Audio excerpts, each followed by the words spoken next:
कृपया ध्यान रखें कि इस चैनल में सभी की सभी जो जानकारी है वो शैक्षिक और सूचनात्मक उद्देश्यों के लिए है। इस यूट्यूब चैनल में प्राप्त किसी भी जानकारी को वित्तीय सलाह, कानूनी सलाह या तो व्यक्तिगत सलाह के रूप में नहीं लिया जाना चाहिए। जय हिंद दोस्तों, आज की इस वीडियो के अंदर क्रिप्टो के लिए कुछ जो इम्पोर्टेंट न्यूज़ अपडेट है उसके बारे में बात करेंगे, बिटकॉइन के बारे में बात करेंगे और लाइट कॉइन के बारे में बात करेंगे।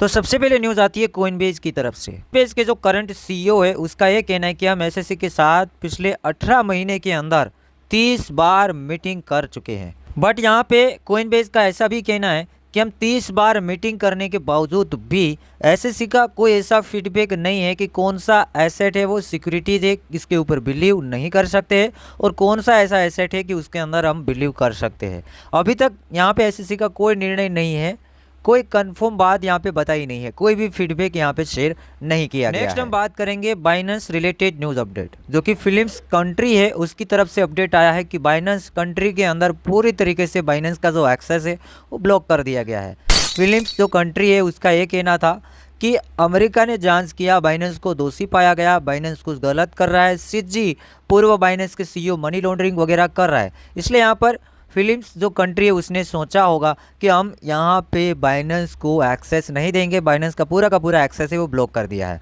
अब धीरे धीरे ऐसा होगा कि अमेरिका ने कोई एक्सचेंज को दोषी पाया है बड़े तरीके से, बड़े लेवल के ऊपर, तो छोटे मोटे कंट्री उस एक्सचेंज को ऐसे ही ब्लॉक कर देगा। अभी तो यहाँ पर शुरुआत है, आगे आगे कुछ और भी देखा जा सकता है। नेक्स्ट हम बात करेंगे तो FTX के लिए काफ़ी बड़ी खबर आई है। FTX के पास काफ़ी ज़्यादा एसेट होल्ड था, बार बार वो कोर्ट से अप्लाई कर रहा था कि हमें एसेट को सेल करना है, तो एग्जैक्टली उसको अप्रूवल मिल चुका है FTX को कि वो $744 मिलियन का ग्रे स्केल एंड बिटवाइज वाला जो एसेट है उससे वो सेल कर सकता है, वो शुरू हो सकता है सेलिंग करने के लिए। तो FTX के पास बिटकॉइन, इथेरियम, उसके बाद Ethereum classic, light coin and etcetera कुछ और एसेट थे। सबसे ज़्यादा BTC थे, $597 मिलियन वर्थ के। वो एसेट को एग्जैक्टली यहाँ पर FTX से वो अब सेल कर सकता है, उससे अप्रूवल मिल चुका है। नेक्स्ट यहाँ पे हम बात करेंगे तो एक और एसेट मैनेजमेंट करता कंपनी का ETF फाइलिंग हुआ है, जो कि ETF की रेस चल रही है, बड़ी बड़ी कंपनी जिसके अंदर कूद रही है। अब ETF की बात करेंगे तो यूनाइटेड स्टेट मतलब अमेरिका की कंपनी है, Pando asset sport bitcoin trust नाम का ETF है, वो फाइलिंग हुआ है। ये यहाँ पे देख रहे डॉक्यूमेंट है, फॉर्म H1 वाला जो है उसमें रजिस्ट्रेशन भी किया है और साथ ही साथ यहाँ पर ETF को फाइलिंग भी किया है। तो काफ़ी सारे ETF है वो फाइलिंग हो रहे हैं इन दिनों के अंदर, और मैक्सिमम फॉर्मो बढ़ रहा है, लोगों को ये दिखावा हो रहा है, लोगों को भी, हमें खुद भी ये लग रहा है कि ETF बहुत जल्द अप्रूव होने वाला है। बट आपको अगेन यहाँ पर थोड़ा सा केयरफुल रहने के लिए कहना चाहूँगा, क्योंकि ETF अगर यही दिनों के साथ, फॉर्मो वाले दिनों के साथ, ज़्यादा फॉर्मों में अगर अप्रूव होता है तो भी मार्केट में करेक्शन बनेगा।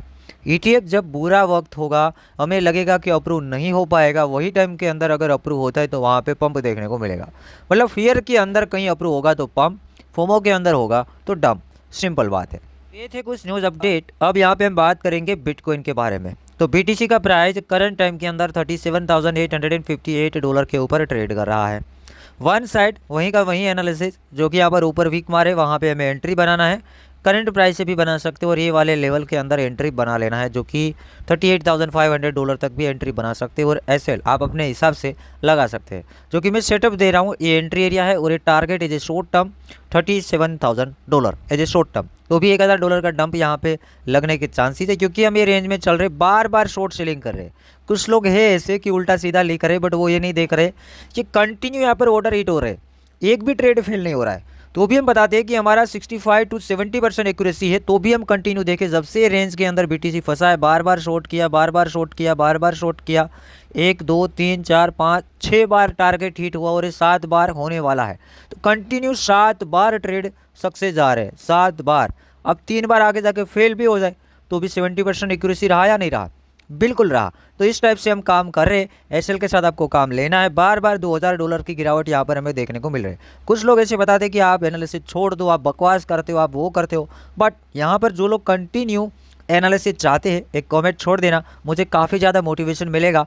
ये सिंपल एनालिसिस है कि ये शॉर्ट टर्म $37,000 और बार बार रिजेक्ट हो रहा है, तो इस बार और ज़्यादा चांस बढ़ जाते हैं कि नीचे का ग्रीन लाइन टूटे और एक बड़ा हावी करेक्शन देखने को मिले, जो कि $33,000 and $32,000 के आसपास के चांसेस बन जाते हैं। अब ये जो शॉर्ट टर्म देखेंगे, स्केल्प टाइप के आप ट्रेड कर रहे हैं, तो $37,000 आप यहाँ पे देख सकते हैं। अब हम बात करते हैं लाइट कॉइन। लाइट कॉइन का प्राइस करंट टाइम के अंदर 69.76 मतलब कि $70 के आसपास ट्रेड कर रहा है। जब से रैली शुरू हुआ है लाइट कॉइन में इतना बड़ा मोमेंट नहीं आया है। लाइट कॉइन जब BTC $25,000 के आसपास चल रहा था तब लाइट कॉइन $65 था और अभी 70, $5 ऊपर है। तो लाइट कॉइन अभी भी आप खरीद सकते हैं, इसे होल्ड कर सकते हैं। थोड़ा लॉन्ग टर्म वाला प्रोजेक्ट है जो कि लाइट कॉइन में जैसे फंड वगैरह आएगा तो लाइट कॉइन में भी $100 के आसपास है चांसेस कि ये रैली के साथ साथ ये भी $100 के आसपास ये हिट कर सकता है। बट उससे पहले करेक्शन आया लाइट कॉइन में, दो बातें क्योंकि लाइट कॉइन चला ही नहीं है। करेक्शन भी आ गया तो लाइट कॉइन मुझे नहीं लगता कि $50 से नीचे वो हमें देखने को मिले, जो कि वीक मार सकता है तो हमारे लिए अपॉर्चुनिटी होगा, बट ज़्यादा चांस नहीं है। तो यहाँ पे हम इसे एक अपॉर्चुनिटी मान के कुछ क्वांटिटी अपने पोर्टफोलियो के अंदर रख सकते हैं।